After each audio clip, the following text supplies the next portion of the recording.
it's that it's still not being the settled will of the Scottish people. So this came as something of a surprise, because as you probably realise, the Operation Branch 4 investigation has kind of gone into abeyance, and there's been such discontent from leading nationalists about this.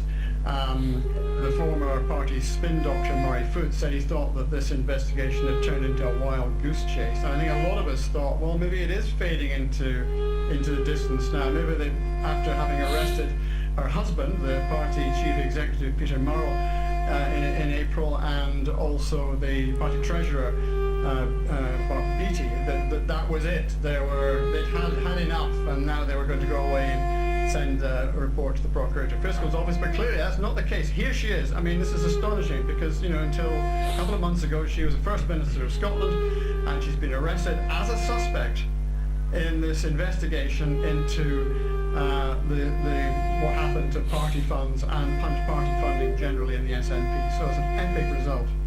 Epic is probably the word, and fancy that you were actually writing an article about something else to do with Humza Yousaf, and he will be, I think, quite dismayed because he was likely hoping to be able to move on to other types of agenda other than what's happening within the SNP.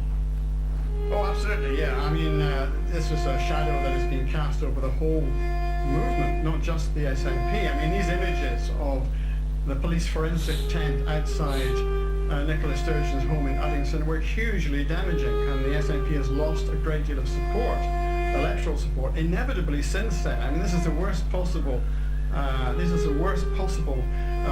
presentational issue for a party to deal with, partly because as Humza Yousaf actually said earlier today on the Koensberg programme, when he was asked about Nicola Sturgeon, he said, well, I can't say anything about it, because of the laws of contempt and the fact that this is an ongoing police investigation. Nobody is able to say anything very intelligent about it, or to speculate rather about guilt or innocence or about the evidence.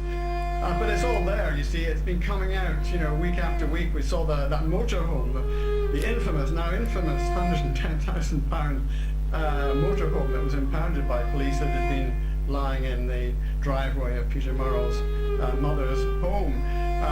We had the police raiding the party central office and taking away, well, all sorts of things. I mean, they were taking away sets of knives, apparently. They were taking away gifts, jewellery, allegedly. Well, not allegedly, because this was conceded later on, and it was in fact reported that they had been looking at a number of high-value items, including a fridge freezer.